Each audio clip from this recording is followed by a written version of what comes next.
Sound, camera, action.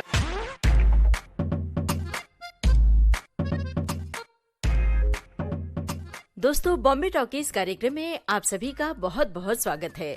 आज के Bombay talkies कार्यक्रम में आपको सुनवा रहे हैं अभिनेता मेजर बिक्रमजीत कंवरपाल से यूनुस खान की फिल्मी गपशप। सुनिए।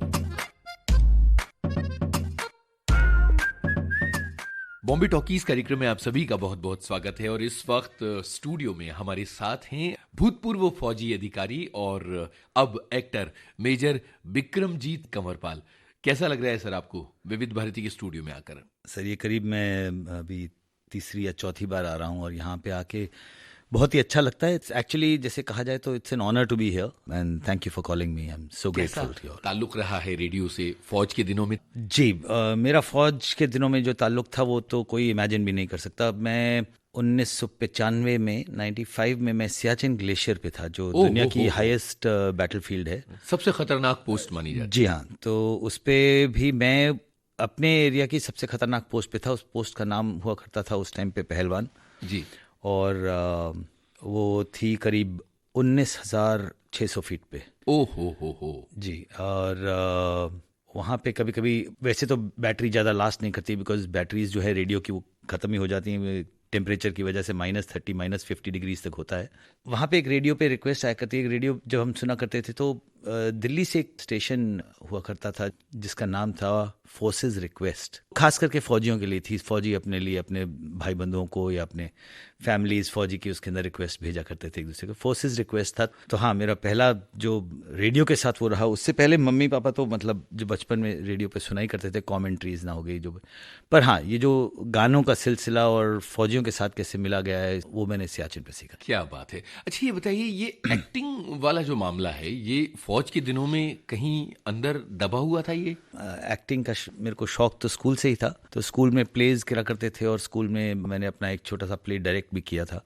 मेरी जो प्रिंसिपल थी उस टाइम पे, उन्होंने मुझे कहा था कि भाई तुम बाकी सब कुछ करो ना करो, जब स्कूल और कॉलेज खत्म हो जाए तो बॉम्बे जरूर जाके ट्राई कर लेना। पर वो ऐसा कुछ हुआ नहीं। पर हाँ, एक्टिंग का शौक था। पर हमारे जैसे होता है ना भारतीय फैमिलीज, इंडियन फैमिलीज में यही होता है कि आपके फादर इंजीनियर हैं तो आप भी इंजीनियर, वो लॉयर हैं तो आप भी लॉयर, डॉक्टर हैं तो डॉक्टर। मेरे फादर फौजी थे। अच्छा, तो ये परंपरा फौज की तो चली आ रही है। हम 2 भाई हैं और मेरे बड़े भाई जो थे वो बहुत इंटेलिजेंट थे, तो वो निकल गए यूके, फिर उसके बाद यूएसए। तो यूके में he was in United world colleges, फिर उसके बाद MIT बॉस्टन चले गए।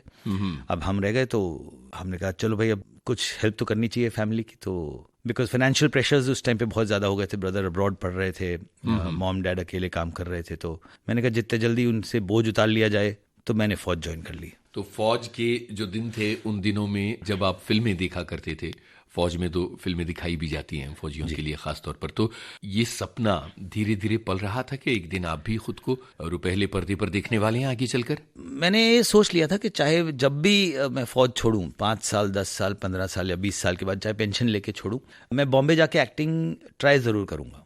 इसके पीछे एक कहावत है जिसको मैं बहुत मानता हूं कि कभी रिग्रेट नहीं होना चाहिए। रिग्रेट का मतलब कि जब आपका एक पैर कब्र में हो तो कभी ये ना सोचें कि काश मैंने वो किया होता। तो सब कुछ जो आपको करना है वो कर लीजिए, एक ही जिंदगी है तो करके देख लीजिए। फेल हो जाएंगे तो कोई बात नहीं, पर ये रिग्रेट नहीं रहेगा कि कोशिश नहीं की। तो मैं उसी कोशिश को पूरी करने के लिए बॉम्बे आया और धीरे धीरे थोड़ा बहुत जितना बना अभी तक बन चुका। क्या बात है। अच्छा, फौज का जो टेन्योर था आपका वो जब खत्म हुआ तो आपने मुंबई आने का जब फैसला किया तो परिवार की क्या राय थी या उनकी क्या रिएक्शन थी उस समय में? पहली बात तो जब मैं फौज छोड़ने वाला था तो पापा बड़े अगेंस्ट थे। वो बोलते थे कि तुम यहाँ पे कुछ नहीं कर पाओगे तो दुनिया में क्या कर पाओगे बाहर जाके। हाँ, काफ़ी विरोध थे, बट मेरे भाई साहब थे तो उन्होंने मुझे बहुत इनकरेज किया, बोले कि नहीं कोई बात नहीं। And mom was okay with it and she said चलो अगर यही किस्मत है तो ट्राई कर लो। Otherwise they were not very happy. Today they are reasonably happy with it. I think आज की तारीख में कुछ खुश हैं क्योंकि एक पहचान आपने कायम कर ली। तो जाहिर है कि आपके ऊपर एक प्रेशर था अपने आप को साबित करने का एक नए मैदान में, क्योंकि परिवार में फौज की परंपरा थी, फौज में आप चले गए और वहां तो साबित कर लिया, पर ये एक दूसरे तरह का मैदान था। जी सर, ये तो बिल्कुल ही अलग, मतलब ऐसा भी नहीं था कि आप नौकरी की तलाश में जा रहे हो। यहाँ पे जब मैंने देखा तो ये जो है actually it is the most adventurous career जिसको बोलते हैं वो एक्टिंग का करियर होता है। क्योंकि यहाँ पे एक फ्राइडे में कहानी बदल जाती है जी। इंसान एक नॉर्मल एक्टर से सुपर हीरो बन जाते हैं, सुपर हीरो से अगले फ्राइडे में एकदम गिर जाते हैं। और ये नौकरी नहीं है, इस करियर में आपको रोज नौकरी ढूंढनी पड़ती है। बिल्कुल। जैसे मैं कहीं पे गया काम करने के लिए, डायरेक्टर ने बोला कट पैकअप। कट पैकअप मतलब आप आउट ऑफ जॉब हैं, अब नया काम अब ढूंढना नया काम आपको ढूंढना है। तो आपकी जो रोज की स्ट्रगल है, लोग मुझसे पूछते हैं सर आप इतने बिजी कहाँ रहते हैं, तो मैं कहता हूँ बिजी नहीं रहता हूँ भाई, काम करते हुए बिजी नहीं रहता हूँ, काम ढूंढने के लिए ज्यादा बिजी रहता हूँ। तो ये है। सही है। यहाँ आपकी पसंद का एक गाना सुन लिया जाए तो पहले वो गाना जो फौज के दिनों में आपका बहुत ही पसंदीदा गाना रहा था। सर कहीं तो मिलेगी मोहब्बत की मंजिल, ये मेरे ख्याल से एक जैकी श्रॉफ की एक पिक्चर थी, ये हम सियाचिन ग्लेशियर पे बहुत सुना करते थे। अच्छा। हाँ, कहीं तो मिलेगी। विक्रम जी, फौज की बातें की और आपने कहा कि फौज के दिनों में गाने सुना करते थे और जैकी श्रॉफ वाले गाने की आपने फरमाइश भी की। फौज और फिल्म का किस तरह का ताल्लुक रहता है? फौज में जो फिल्में हम देखते हैं सर, वो ज्यादातर सिर्फ एंटरटेनमेंट के लिए देखते हैं, बिकॉज वैसे ही बहुत सारी टेंशन्स अलग होती हैं फौजी को जी। तो वो मतलब अगर कह लिया जाए तो वैसे कोई ताल्लुक तो है नहीं जी जी। पर फिल्मों का असर जो हमारी बेसिकली जो इंडियन पॉपुलेशन है उसके ऊपर बहुत ज्यादा होता है जी। ऐसा नहीं है कि हमारे वहाँ पे हीरो नहीं हुआ करते थे, हमारे जवान बहुत फिल्में देखते हैं। मैं तो ऑफिसर क्लास था तो बट हमारे जवान काफ़ी फिल्में देखते थे। सियाचिन ग्लेशियर पे हमने वो अपने बंकर्स में पोस्टर्स लगे हुए थे, मतलब वो मैगजीन फाड़ फाड़ के अक्षय कुमार, उस टाइम पे ममता कुलकर्णी जी बहुत होती थी, माधुरी दीक्षित जी थी, तो इन सब के पोस्टर्स लगे रहते थे। फैंस तो उस टाइम भी थे। फिल्मों की थोड़ी बात करने से पहले मुझे लगता है कि चूंकि सियाचिन का नाम बार बार आ रहा है और आपने -40 डिग्री कहा, ये एक आंकड़ा अगर एक पासिंग कमेंट की तरह निकल जाए तो लोगों को उसकी भीषणता का, उसकी इंटेंसिटी का अंदाजा नहीं होता। वहां के हालात के बारे में लोगों को थोड़ा वाकिफ कराइए कि कितना मुश्किल होता है एक फौजी का इतनी ऊंचाई पर। 16,000 फीट आपने बताया था? जी नहीं, 16,000 पे तो बेस कैंप है सर, मतलब जी, जी, 16,000 पे जो है वो बड़ा रेगुलर है। मैं कह रहा हूँ समथिंग लाइक जहाँ मेरी पोस्ट थी दैट वाज 19,600। ओहो और उससे भी एक ऊपर पोस्ट थी दैट वाज 21,300, जहाँ पे मैंने कुछ अरसा गुजारा बिकॉज वो मेरी फॉरवर्ड पोस्ट थी। एज अ कंपनी कमांडर मुझे जाना पड़ता था। मतलब 7,000 मीटर के आसपास बैठता जी है हाँ, वो। मतलब आप अगर देखें तो एवरेस्ट से आप 1,000 मीटर हाँ नीचे। जी, 1,000 वही मैं फीट बताना नीचे। चाहता हूँ कि एवरेस्ट 8,848 मीटर है। थोड़ा क्या होता क्या है कि अब सियाचिन जैसी जगह पे लोग बोल देते हैं कि भाई हाँ तो हम भी हो आए ना। जैसे अगर आप लेह कभी गए हों, लेह लद्दाख कभी गए हों, तो वहाँ पे एक टूरिस्ट स्पॉट है जिसको बोलते हैं खारदुंगला जी। हाईएस्ट मोटरेबल रोड, उसकी हाइट है मेरे ख्याल से 18,630 फीट। तो वो बोलते हैं मैं भी 18,000 पे तो होके आया हूँ, पर 18,000 पे जाकर आधे घंटे के लिए चाय पी के आना एक अलग चीज़ है। और वहाँ पे 78 दिन मैं वहाँ पे 78 डेज के लिए रहा था अपनी पोस्ट पे 19,000 की फीट पे। जी। तो 78 डेज कैसे गुजारने हैं और एक चाय की सुड़की मार के आना है, उसमें बहुत अंतर होता है। कितनी थिन एयर होती है? There is no air sir, वो but then like they say the body is very adjustable, तो वो बॉडी एडजस्ट कर लेती है अपने आप को। और 2-3 हफ्तों के बाद आप थोड़े यूज टू हो जाते हैं तो आपको सांस उतना कम आता है, पर ऐसा नहीं होता है कि आप रेगुलर हो जाते हैं। वहाँ पे है ही नहीं, ऊपर से एक तो ऑक्सीजन तो जीरो है और आपको लोड ले जाना है तो मतलब 15 किलो से ऊपर आप उठा भी नहीं सकते। जी जी बिल्कुल। और इतना मैं अभी आपके दावे से कह रहा हूँ कि जहाँ मेरी पोस्ट थी, अगर वहाँ पे आप 6 कदम से 7वां कदम नहीं ले सकते, तो जब मैं 7वां कदम नहीं ले सकते बोल रहा हूँ, मैं कह रहा हूँ कि 7वां कदम आप नहीं ले पाओ, ले ही नहीं सकते। नहीं जी। ले सकते अनलेस आप वहाँ पे ट्रेंड हो। क्या बात है। तो मतलब इतने मुश्किल हालात में भी काम करके और खुद को खुश रखना और अपने सपनों को बचा के रखना बड़ा मुश्किल होता होगा। इसमें जैसे मैंने कहा कि ऑल इंडिया रेडियो का बहुत बड़ा हाथ है जी। और मैं वो सच में कहना चाहूँगा, मतलब मैं ये नहीं इसलिए नहीं कह रहा हूँ क्योंकि मैं यहाँ पे इंटरव्यू देने आया हूँ। वहाँ पे एक सोर्स ऑफ एंटरटेनमेंट था, वो था एक रेडियो। जी। अगर हालात ठीक हों, वेदर ठीक हो, तो रेडियो के वो अपनी आपकी बैटरीज की सप्लाई आती रहे तो रेडियो चलता रहता था। जिस दिन खत्म हो गई तो उस दिन गाने भी बंद हो जाते थे, फिर खुद बिल्कुल। गाने पड़ते थे। फिर खुद गाने पड़ते थे। तो क्या इसका मतलब ये है कि आपसे गाना गवाया जा सकता जी है? नहीं, बिल्कुल भी नहीं। मैं फिर आपकी जितना वो चैनल जो सुन रहे हैं वो बंद कर देंगे उसी टाइम। अच्छा, अब मुंबई वापस आ जाते जी। हैं। फौज के ये मुश्किल दिनों की बात इसलिए ताकि मैं इस बात का एक विरोधाभास लोगों को समझा सकूं कि वो स्ट्रगल और ये स्ट्रगल पूरी तरह से अलग है। मुंबई के स्ट्रगल के बारे में बताइए। तो हम सबसे पहले मुंबई पहुंचे थे और यहाँ पे एक सबसे बड़ा प्रोडक्शन हाउस है, तो हम भी उस कतार में खड़े हो गए जहाँ पे लाइन देने। पर क्या था कि आया तो मैं फौज से था, मेजर की रैंक पे था, तो मैंने को इनडिसिप्लिन को ज़्यादा पसंद नहीं था उस टाइम पे। मेरे को ऐसे लगता था कि भाई यहाँ पे आके भी कुछ अपनी कुछ वैल्यू तो होगी पर क्या है कि सिविलियन दुनिया को फौजियों के बारे में कुछ ज़्यादा पता नहीं है। नहीं, तो बिल्कुल। जब मैं वहाँ फ़ोटो देने पहुंचा तो मुझे किसी को फ़ोटो पहुंचानी थी ऊपर, जो भी कास्टिंग डायरेक्टर थे, उनके नाम नहीं लूँगा किसी के। तो वहाँ पे जो सिक्योरिटी गार्ड था तो उसको मैंने बोला कि भैया ये वहाँ तक पहुँचा दीजिएगा। मैंने उसको बोला कि मैं मेजर बिक्रमजीत हूँ। तो मेरे ख्याल से या तो उन्हें समझ में नहीं आई कि मेजर क्या होता है। तो उसने बोला, उसके बटन 2-3 खुले हुए थे, हाथ उसकी छाती खुजा ली थी, और उसने बोला हाँ चल रख दे जा। अब जब यूनिफॉर्म में मैं किसी आदमी को, चाहे वो सिक्योरिटी वाला हो, जब यूनिफॉर्म में किसी को देखता हूँ तो एक थोड़ी सी मुझे अलग फीलिंग आती है। पर मैंने उसको देखा, मैंने कहा यार तुम्हारे जैसे तो मैं 1000 लोगों को कमांड कर चुका हूँ जी मतलब कि अगर मैं कह दूँ सावधान तो मजाल है कि आंख इधर से इधर मटक जाए, जी बिल्कुल। और तुम मुझे बोल रहे हो कि रख दे चल जा। तो there is a ego clash that happened that time. तो मैं जी तो ये कर रहा था कि उसको उसी खिड़की से निकालूं, मारूं पीटूं और वापस अंदर डाल दूं। फिर मैंने कहा भाई अगर इतना ईगो को रोकना है, अगर कुछ बनना है यहाँ पे, तो इसको तो झेलना ही पड़ेगा। उसके बाद मैंने जब उस टाइम पे महालक्ष्मी जाया करते थे हम, हमारी ऑडिशन सब महालक्ष्मी में हुआ करती थी, फेमस स्टूडियोज करके है वहाँ पे। तो पैसे तो इतने हुआ नहीं करते थे, तो मैंने ट्रेन में भी बहुत सफ़र किया है उस टाइम पे। जी जी। उस गर्मी में उस ट्रेन में घुसना ही बड़ा मुश्किल था। तो जब हम फौज में हुआ करते थे तो हम मतलब हमारे लिए एक जीप होती थी कंपनी कमांडर की, अपने अपने काम से जाने के लिए। तो उस जीप से निकल के अगर आपको ट्रेन के झटके खाने पड़े, ये सब क्लैशेस थे दिमाग में, जी जी। ओवरकम किए, and this is where I am. तो पहली बार कैमरे का सामना मुंबई में आपने किस प्रोजेक्ट के लिए किया था? सर सबसे पहला मेरे को एक सीरीज मिली थी, सीरियल मिला था कहीं किसी रोज। उसमें यश टोंक, उनकी वाइफ मजर खान, तो काफी बड़ी कास्ट थी। उस टाइम का वो नंबर 1 सीरियल हुआ करता था। मेरी माँ वो बहुत देखा करती थी। तो फर्स्ट टाइम मुझे जो चांस मिला था वो उसी सीरियल में मिला। तो मैंने माँ को बताया भी नहीं, फिर एकदम से मैं उस सीरियल में आ गया। एक हफ्ते के बाद तो मम बड़ी खुश हो गई, अरे तुम वहाँ पहुँच गए, मतलब that was her favourite serial. तो वो बड़े खुश हुए मुझे देख के उसमें। जी जी। और उसके बाद धीरे धीरे फिर आपकी पहचान बनती चली गई। टेलीविजन तो बहुत किया आपने, फिर उसके बाद लगातार? जी टेलीविजन मैंने काफ़ी किया, काफ़ी सीरीज हो चुके हैं, अभी करीब 27 लंबे सीरियल हो चुके। छोटे मोटे ये तो जैसे एपिसोडिक्स हैं, जैसे क्राइम पेट्रोल्स और ये सब तो वैसे बाय द वे हो ही जाते हैं, क्योंकि कोई ना कोई आपका दोस्त उधर होता है जो बोलता है अरे यार मेरे लिए ये कर दो।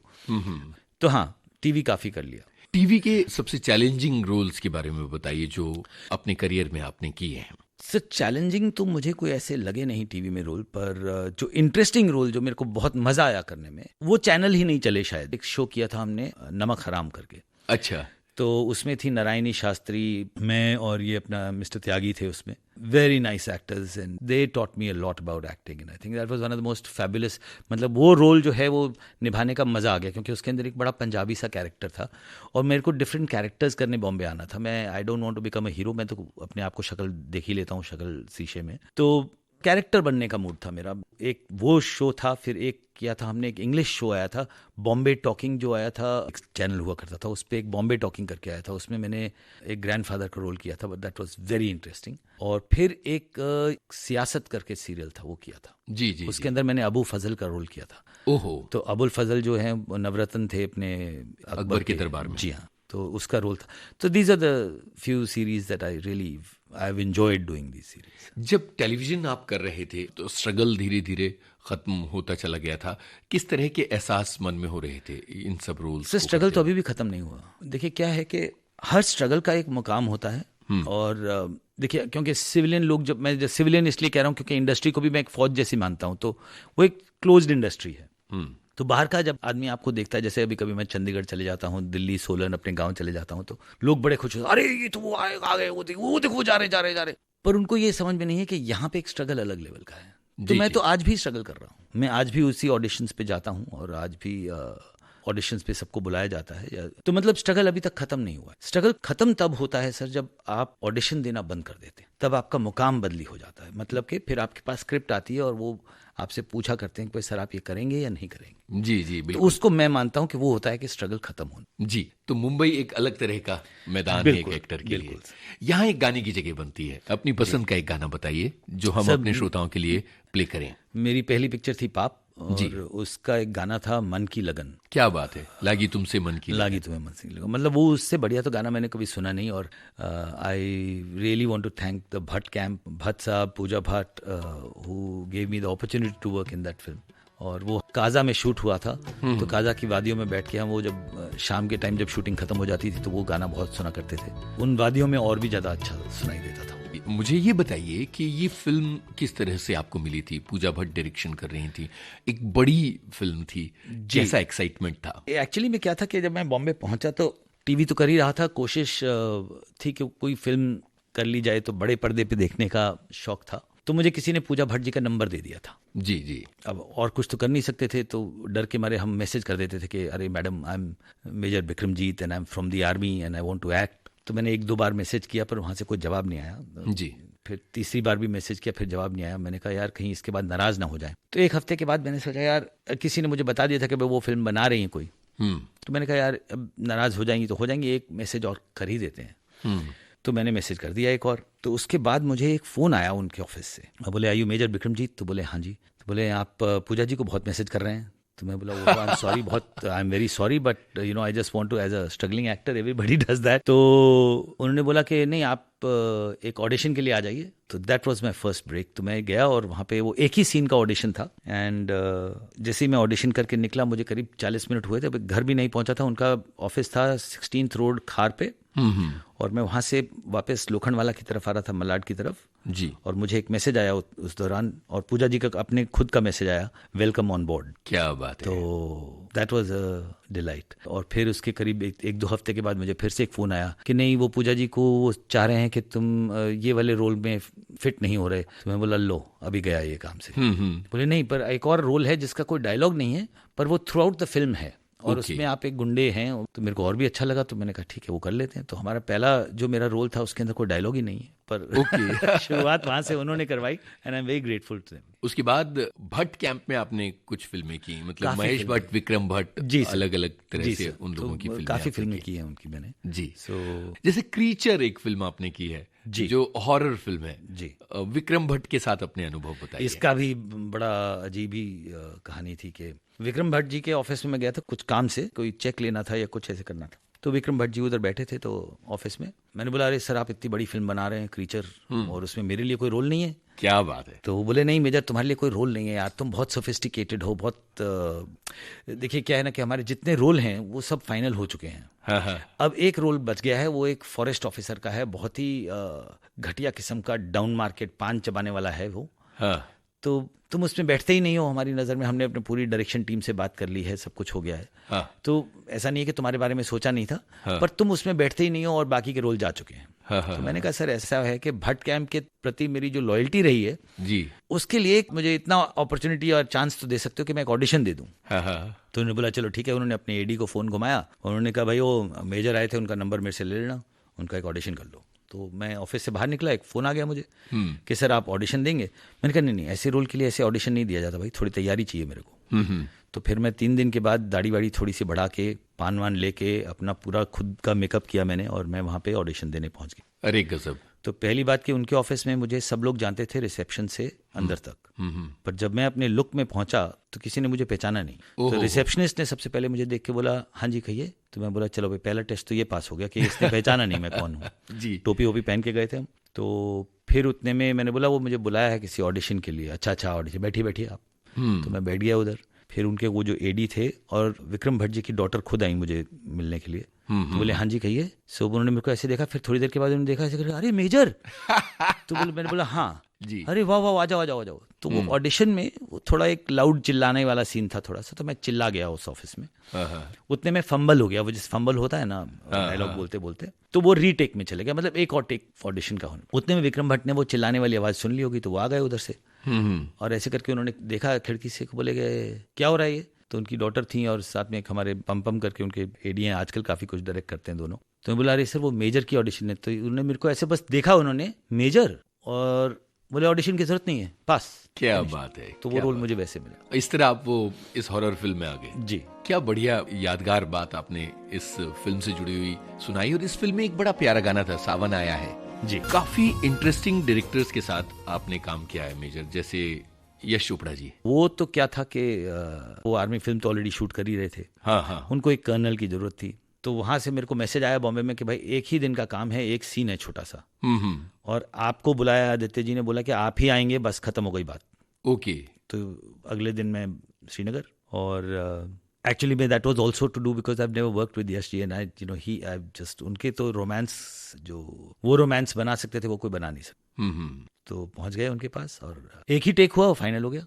ओके। पर उसमें शाहरुख जी जो है मतलब he is one of the finest actors to work with. इसको बोलते हैं ना सर कि मेरे साथ पहले एक एडी रिहर्स कर रहा था। वो रिहर्सल करते हैं ना सर, जब सुपरस्टार साथ में बैठा होता है कहीं, तो हम वो डायलॉग रिहर्स करते अगर आपने देखा होगा वो एक ही लाइन है, उसमें शाहरुख कुछ बोल नहीं रहा है, वो एकदम चुप है, वो लास्ट में हाँ जी सर बोल के निकल जाता है। तो मैं उतरता हूँ सीढ़ियों से, फिर बात करते करते करते करते निकलता हूँ और कट हो जाता है, मैं वहां से आगे निकल जाता हूँ, वो शाहरुख वहीं रह जाता है। शाहरुख की एक वर्ड नहीं है उसमें। तो मेरे साथ वो जो असिस्टेंट डायरेक्टर होते हैं वो रिहर्सल करते हैं कि भाई सर ऐसे करके निकलेंगे, यहाँ से कैमरा आएगा और यूं करके। तो शाहरुख जी यश जी और आदित्य जी के साथ बैठे थे उधर, और जैसे ही उन्होंने मुझे देखा रिहर्सल करते हुए तो उन्होंने एडी को बुलाया, बोले इधर आओ, सीन किसका है? तो बोले सर मेजर का है। तो बोले नहीं इनके साथ कौन है? बोले सर आप हैं। तो बोले तो फिर मेरे को उधर होना चाहिए ना रिहर्सल पे। अरे गजब। जी सर। और शाहरुख खुद आए उधर और उन्होंने मेरे साथ रिहर्सल किया 3 बार। मतलब कि पहली बार आए, रिहर्सल किया और उनका कोई वर्ड भी नहीं था उसमें, उनको आने की जरूरत नहीं थी वैसे।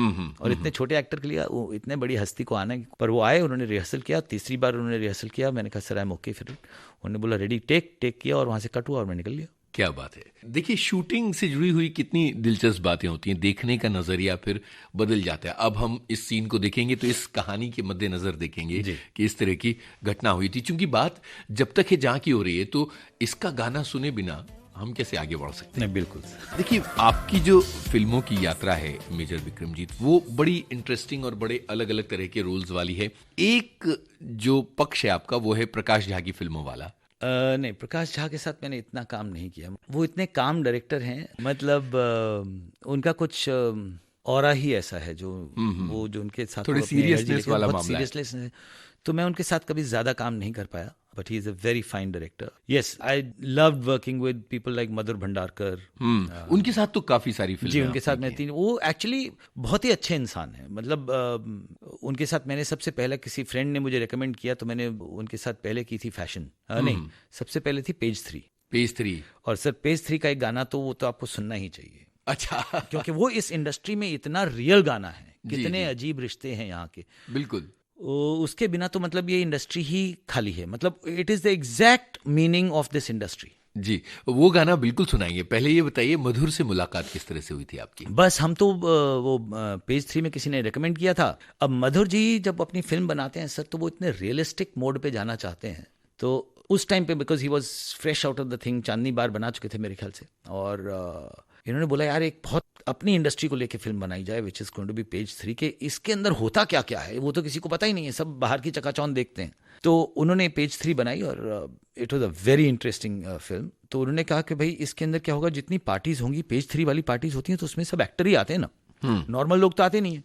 तो उन्होंने बोला कि मुझे इसके अंदर जितने एक्टर होंगे, जितनी पार्टीज होंगी या उनका छोटा छोटा सीक्वेंस होगा, वो सब एक्चुअल में मॉडल्स होंगे या एक्टर होंगे। तो चाहे वो छोटा एक्टर हो चाहे कैसा हो, मुझे वो एक्टर वो चाहिए जो पर्दे पे 10 बार दिख चुका हो। तो जितने एडवर्टाइजिंग वाले थे, जितने टीवी वाले थे, इन सबको एकत्रित करके वी वर 63 ऑफ अस।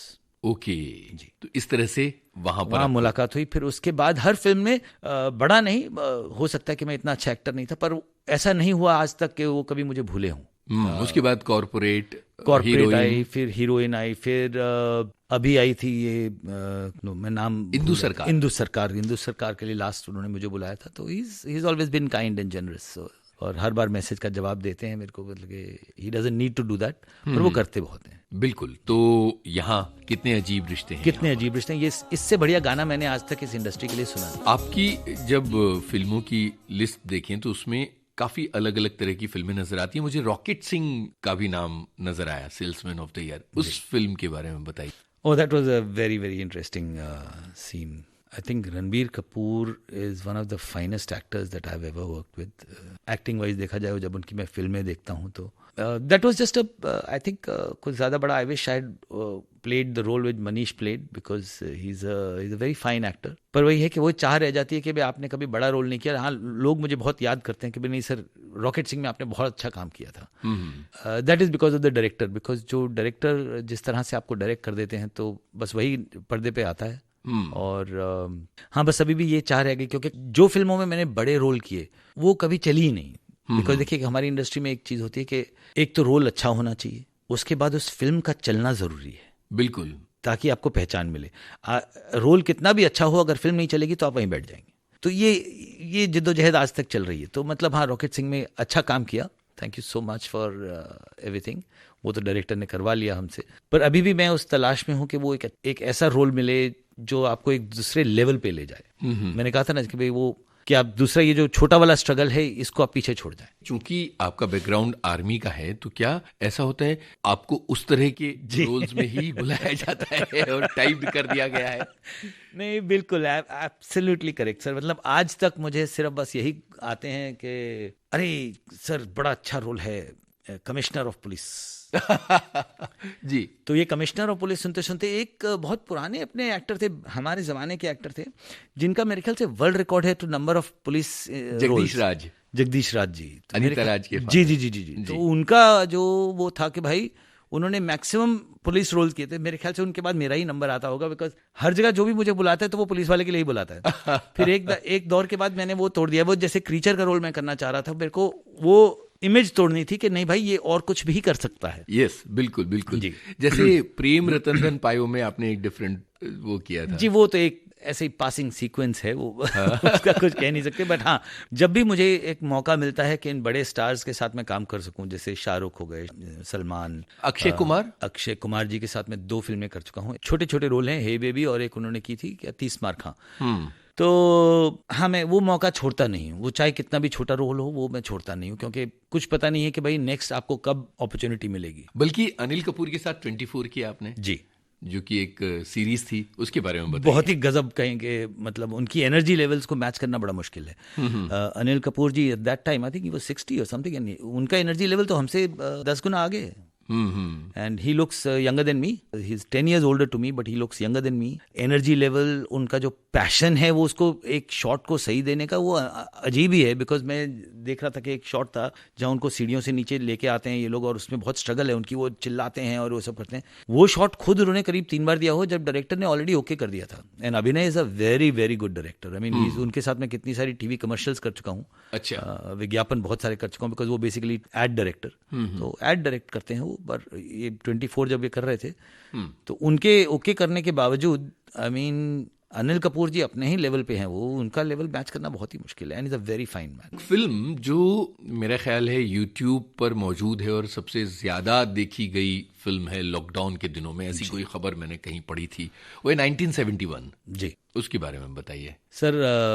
पीयूष मिश्रा जी ने ये कहानी लिखी थी इसकी जी, और मैं उस टाइम पे एक हॉलीवुड का प्रोजेक्ट कर रहे थे हम जोधपुर में, और उनके एक ईपी थे, ईपी मतलब एग्जीक्यूटिव प्रोड्यूसर थे, उनका नाम था अर्जुन बग्गा। तो उन्होंने बोला यार हम एक आर्मी फिल्म बनाने जा रहे हैं, तो आप जरा थोड़ी सी एडवाइस कर देंगे उसके अंदर। उस फिल्म के लिए मेरी बहुत अच्छी यादें हैं और बहुत बुरी यादें भी हैं, पर कहा जाए तो मतलब कि फिल्म बहुत बढ़िया बनी थी और उसका पूरा एडवाइजर, कंसल्टेंट, सब कुछ मैं ही हूँ। ओके। तो पीयूष मिश्रा जी ने वो कहानी लिखी थी, and hats off to him कि इतनी बढ़िया कहानी, एक सिविलियन होने के नाते इतनी अच्छी कहानी फौज के ऊपर लिखना आसान नहीं है। तो फिर जब मैंने वो कहानी पढ़ी तो उसके अंदर कुछ चेंजेस थे, जैसे उसका कुछ प्लॉट चेंजेस थे, एस्केप प्लान चेंज था, तो बहुत झगड़े हुआ करते थे। But Piyush ji is a very very fantastic man. He is उनके जैसा इंसान लिखने वाला, और आई थिंक उनका अभी तक मिला नहीं जो उनको मिलना चाहिए था।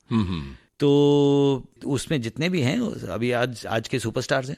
बिल्कुल। मनोज बाजपेयी जी की वो कमबैक स्टोरी होनी थी वैसे, पर उसकी वो कुछ पब्लिसिटी नहीं की या जो भी हुआ, इसलिए वो फिल्म ज्यादा चली नहीं। और अब ये यूट्यूब पे आप देख ही रहे हैं कि इसके ओवर 20 मिलियन हिट्स है मेरे ख्याल से। जी जी, काफी ज्यादा देखी जाती है वो film. But it's a fabulous story and it is so real कि chief of the army staff ने सागर साहब को एक चिट्ठी लिखी थी कि this is the finest army film I have seen ever since independence. क्या बात है, वाह। तो इतने अच्छे प्रोजेक्ट के साथ आप जुड़े रहे और उस फिल्म को जी, एक शक्ल उसका देने मैंने में सबका आपने मदद ट्रेनिंग, जैसे मनोज बाजपेयी, अपना कुमुद मिश्रा, दीपक डोबरियाल, सबकी ट्रेनिंग मैंने की, सारे जूनियर आर्टिस्ट की ट्रेनिंग मैंने की, उनकी ड्रेसेस देखना, क्या सीन्स होने हैं। कई बारी तो अमृत सागर जी मेरे को माइक पकड़ा देते, बोलते थे कि अच्छा तू अरेंज कर, फिर मैं आके देखता हूँ कैसे करना है। तो यहाँ तक मतलब it was that great. It's a very good film, very very good film. अच्छा, मुंबई के इस जीवन में चूंकि फौजी जीवन पीछे छूट गया है, तो अपनी फिटनेस को कायम रखने के लिए और अपनी एनर्जी को बनाए रखने के लिए क्या करते हैं आप? सर फिटनेस तो कुछ रही नहीं, पर हाँ हाँ थोड़ा फौज में जब थे 97 मतलब कि 2000 तक तो जिम्स हमने सुने ही नहीं थे कि जिम क्या होते हैं। जब मैं फौज छोड़ के दिल्ली आया तो मुझे पता चला भाई जिम क्या होता है। वहाँ पे एक छोटा सा किसी ने खोला था। तो देखिए फौज में जो फिटनेस लेवल है वो अलग तौर की है। मतलब वहाँ स्टैमिना और मेंटल रोबस्टनेस या मेंटल ताकत ज़्यादा रखनी पड़ती है। यहाँ पे बॉडी बनाना एक अलग चीज़ है। वो हाँ थोड़ा सा अपने आप को फिट रख लीजिए, पर ऐसा नहीं है कि मोटों के लिए रोल नहीं है या पतलों के लिए रोल नहीं है, सबके लिए रोल है। तो that is just up to you. मैं थोड़ा सा फिट रहना चाहता हूँ तो इसलिए थोड़ा बहुत कर लेता हूँ। नहीं, ऐसा नहीं है कि आप अपने आप को ये माने कि फिटनेस नहीं रही, आप में वो फौजी की फुर्ती और वो तेजी नजर आती है बाकायदा।